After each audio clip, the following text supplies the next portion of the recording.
Sidang di Yerusalem. Beberapa orang datang dari Yudea ke Antioquia dan mengajar kepada saudara-saudara di situ, "Jikalau kamu tidak disunat menurut adat istiadat yang diwariskan oleh Musa, kamu tidak dapat diselamatkan." Tetapi Paulus dan Barnabas dengan keras melawan dan membantah pendapat mereka itu.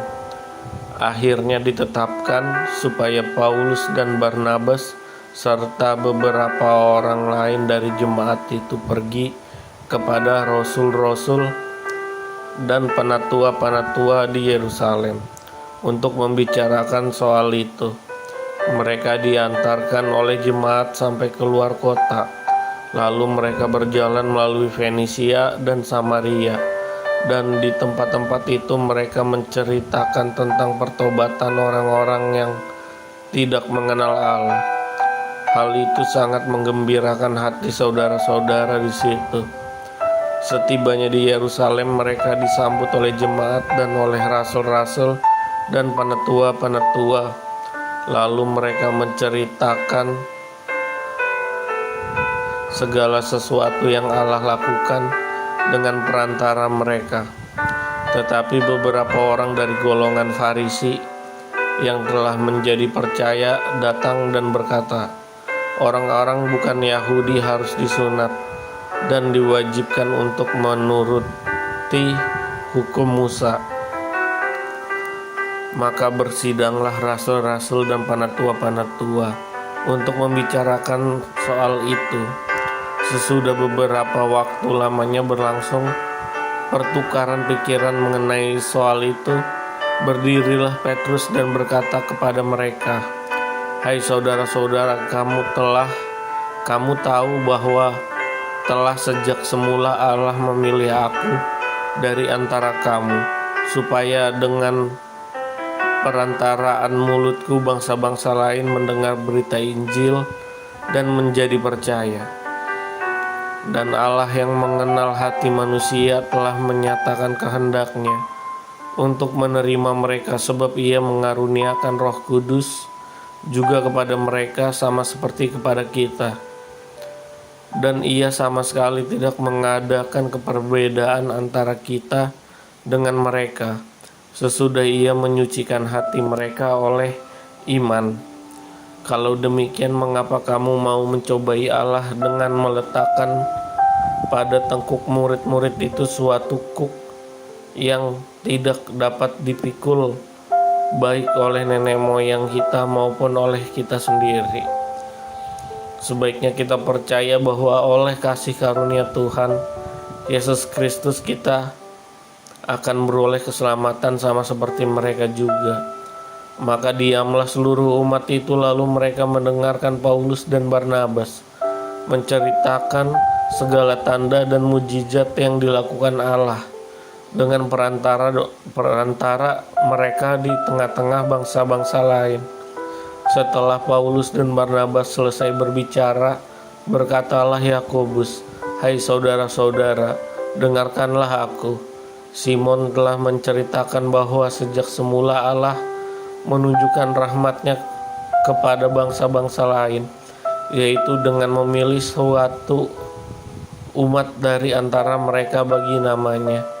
Hal itu sesuai dengan ucapan-ucapan para nabi seperti yang tertulis.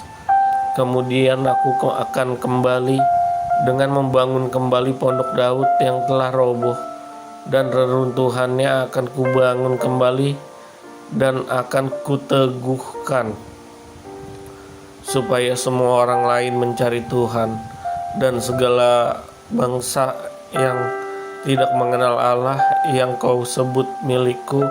Demikianlah firman Tuhan yang melakukan semua ini, yang telah diketahui dari sejak semula.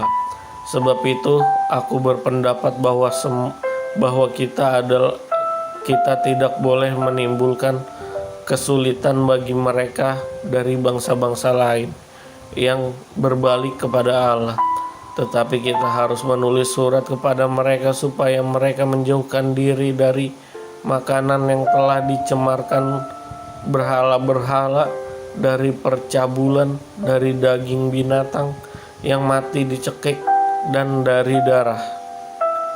Sebab sejak zaman dahulu hukum Musa diberitakan di tiap-tiap kota, dan sampai sekarang hukum itu dibacakan tiap-tiap hari Sabat di rumah ibadat. Jawab kepada Antiokhia. Maka rasul-rasul dan penatua-penatua beserta seluruh umat itu mengambil keputusan untuk memilih dari antara mereka seberapa orang yang akan diutus ke Antiokhia bersama-sama dengan Paulus dan Barnabas, yaitu Yudas yang disebut Barnabas dan Siklas. Keduanya adalah orang terpandang di antara saudara-saudara itu. Kepada mereka diserahkan surat yang bunyinya, salam dari rasul-rasul dan penatua-penatua, dari saudara-saudaramu kepada saudara-saudara Antiokhia, Syria, dan Kilikia yang berasal dari bangsa lain. Kami telah mendengar bahwa ada beberapa orang di antara kami yang tiada mendapat pesan dari kami setelah mengelisahkan dan menggoyangkan hatimu dengan ajaran mereka. Sebab itu dengan bulat hati kami telah memutuskan untuk memilih dan mengutus beberapa orang kepada kamu bersama-sama dengan Barnabas dan Paulus yang kami kasihi, yaitu 2 orang yang telah mempertaruhkan nyawanya karena nama Tuhan kita Yesus Kristus. Maka kami telah mengutus Yudas dan Silas yang dengan lisan akan menyampaikan pesan yang tertulis ini juga kepada kamu, sebab adalah keputusan Roh Kudus dan keputusan kami supaya kepada kamu jangan ditangguhkan lebih banyak beban daripada yang perlu ini. Kamu harus menjauhkan diri dari makanan yang dipersembahkan kepada berhala, dari darah, dari daging binatang yang mati dicekik, dan dari percabulan. Jikalau kamu memelihara diri dari hal-hal ini, kamu berbuat baik, sekianlah selamat. Setelah berpamitan, Yudas dan Silas berangkat ke Antiokhia. Di situ mereka memanggil seluruh jemaat berkumpul lalu menyerahkan surat itu kepada mereka. Setelah membaca surat itu, jemaat bersuka cita karena isinya yang menghiburkan. Yudas dan Silas yang adalah juga nabi lama menasehati saudara-saudara itu dan menguatkan hati mereka.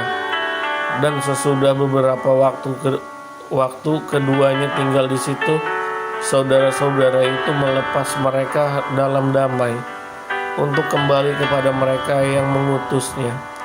Tetapi Silas memutuskan untuk tinggal di situ. Perselisihan antara Paulus dan Barnabas. Paulus dan Barnabas tinggal beberapa lama di Antiokhia.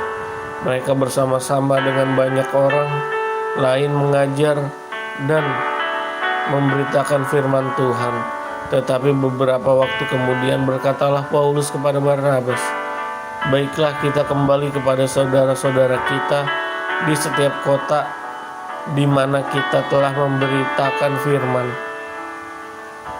Tuhan untuk melihat bagaimana keadaan mereka."